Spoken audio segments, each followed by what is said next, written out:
नमस्कार बच्चों, आज हम लोग कविता हमारी नींद पढ़ेंगे जिसके कवि है वीरेन डंगवाल। तो यह कविता गोधुली भाग 2 के पाठ 9 की है।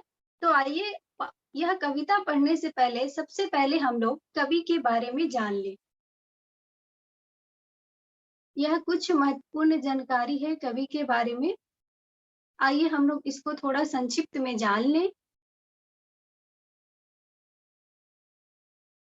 वीरेन डंगवाल जी का जन्म 5 अगस्त 1947 में कीर्तिनगर उत्तरांचल में हुआ था।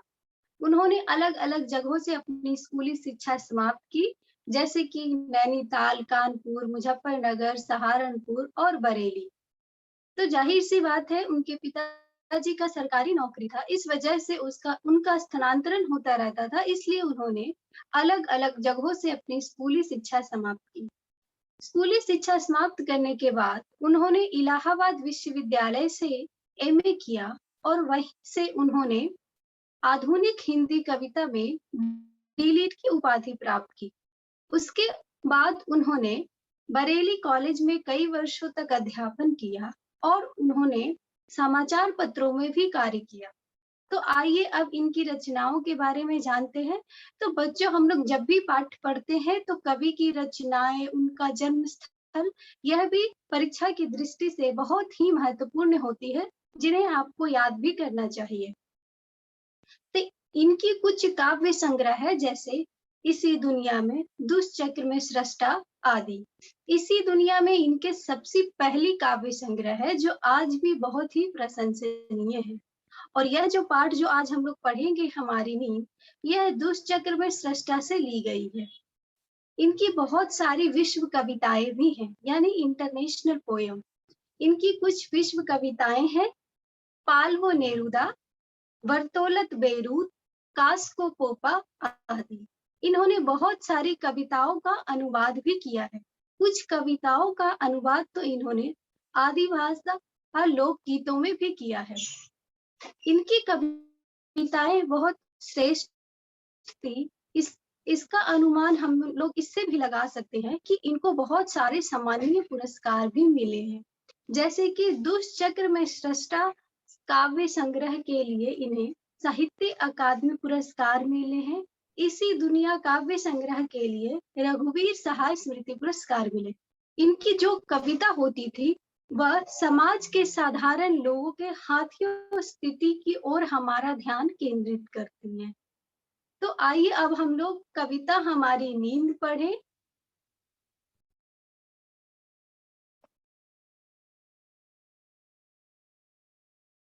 कविता की दूसरी पंक्ति है: एक मक्खी का जीवन क्रम पूरा हुआ, कई शिशु पैदा हुए और उनमें कई तो मारे भी गए, दंगे, आगजनी और बमबारी में।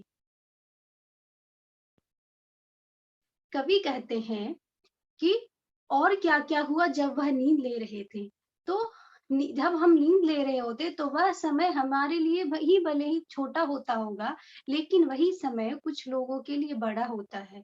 जैसे कि मक्खी का जीवन क्रम बहुत ही छोटा होता है, तो हमारी नींद के दौरान उसका एक पूरा जीवन क्रम पूरा समाप्त हो जाता है, यानी वह जन्म भी ले लेता है और उसकी मृत्यु भी हो जाती है।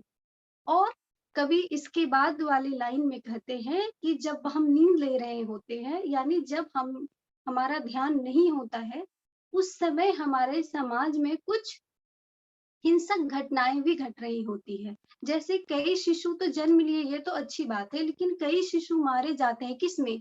दंगे में, आग लगने की वजह से, बमबारी में। यानी हमारे समाज में अभी भी हिंसक घटनाएं घट रही हैं, जिनसे मासूम और बेगुनाहों का जीवन जा रहा है। तो कभी हमें कह रहे हैं कि जब हम नींद ले रहे हैं, हम उस तरफ नहीं है। तो एक तरफ तो प्रकृति का विकास हो रहा है, दूसरी तरफ हमारे समाज में हिंसक तत्व भी हो रहे हैं, जिससे कई बेगुनाह लोगों का जीवन जा रहा है। तो कभी हमारा ध्यान उस ओर केंद्रित करना चाहते हैं कि ताकि हम उस ओर अपना ध्यान लगाएं।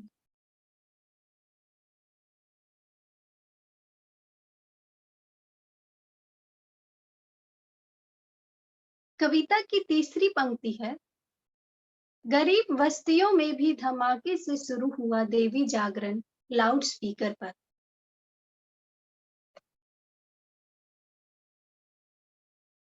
इस पंक्ति में कवि हमें कहते हैं कि और भी क्या-क्या हुआ जब वह नींद ले रहे थे। तो गरीबों की बस्तियों में देवी जी का जागरण हुआ, वह भी बहुत ही धूम-धड़ाके से लाउड स्पीकर बजाकर। तो इस पंक्ति में कवि हमारा ध्यान उन अंधविश्वासी लोगों के ऊपर हमारा ध्यान केंद्रित कर रहे हैं, जो कि अपना कार्य ना करके किसी और से आशा लगाए हुए हैं कि उनका कार्य हो जाए। यानी कि कवि यह नहीं कर रहे हैं कि पूजा-पाठ या यह सब गलत है, लेकिन कवि यह कहना चाहते हैं कि अंधविश्वास करना, अपना कार्य ना करके सिर्फ यह प्रार्थना करना कि हमारा कार्य हो जाए, वह गलत है। हमें अपना कार्य मेहनत से स्वयं करना चाहिए। कवि इस पंक्ति में उन लोगों की तरफ भी हमारा ध्यान केंद्रित कर रहे हैं, जो लोग गरीबों को बहला-फुसला कर, यानी उनसे चंदा जमा कर कर वहाँ धूम-धड़ाके कराकर उनका ध्यान उससे भटका रहे हैं, उन्हें प्रलोभन दे रहे हैं, लेकिन वह अपना कोई भी वादा पूरा नहीं करते हैं। कि जैसे कि बहुत सारी नेताएँ हैं, जो कि उनके विकास के लिए बहुत सारी वादा करते हैं, लेकिन वह पूरा नहीं करते।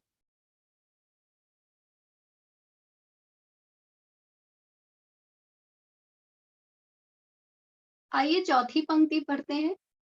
चौथी पंक्ति है, यानी के साधन तो सभी जुटा लिए हैं अत्याचारियों ने, मगर जीवन हठीला फिर भी बढ़ता ही जाता आगे, हमारी नींद के बावजूद।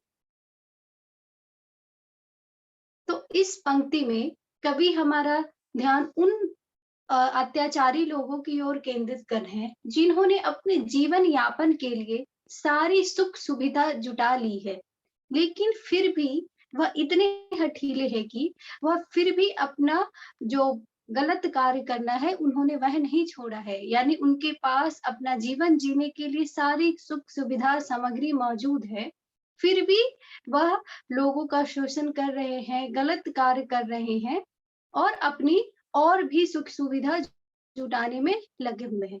लेकिन कवि कहते हैं कि लेकिन हमारा जीवन ऐसा है कि चाहे जो भी हो, समाज में कुछ हो रहा हो, लेकिन हमारा जीवन आगे बढ़ता ही जाता है, कितनी भी हमारे सामने कैसी भी कठिन परिस्थितियाँ हों।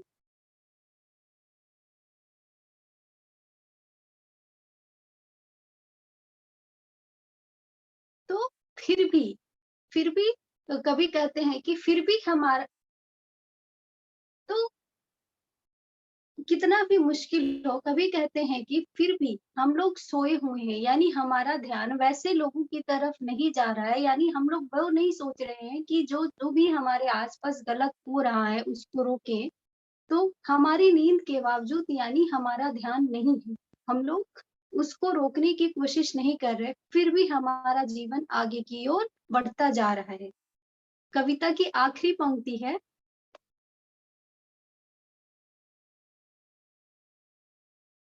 और लोग भी हैं, कई लोग हैं, और भी जो भूले नहीं साफ और मजबूत इनकार।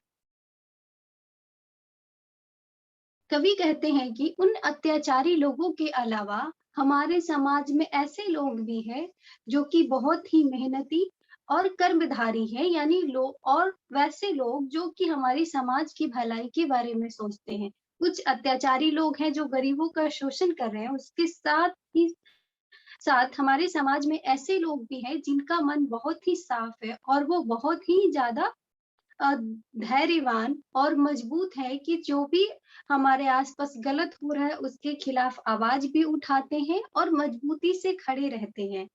तो इस पूरी कविता में कवि हमें कहते हैं कि जब हम नींद ले रहे हैं, यानी या तो वह समय जब हम सो रहे हैं या फिर वह समय जब हम लोग कुछ नहीं कर रहे हैं, तब भी इस पूरी दुनिया में बहुत सारे कार्य हो रहे हैं, बहुत सारे लोग अपने आप को विकसित करने में लगे हुए हैं, सृष्टि अपना कार्य कर रही है, कहीं दंगे हो रहे हैं, कहीं में आग लग रहा है, बमबारी हो रहा है, कहीं देवी जी का जागरण हो रहा है, वहीं कहीं ऐसे लोग भी हैं जो हमारे समाज का शोषण कर रहे हैं, वहीं ऐसे लोग भी मौजूद हैं जो कि हमारे समाज की भलाइयों के बारे में सोचते हैं, गलत के खिलाफ आवाज़ उठाते हैं, तो हमें वैसे लोगों में नहीं बनना है जो नींद में है, यानी जिनको की पड़ी नहीं है कि हमारे आस-पास का क्या हो रहा है। हमें वैसे जागरूक और मजबूत और साफ दिल के बनना है, जो कि इस समाज में हो रहे गलत चीज़ों के बारे में रोके। धन्यवाद।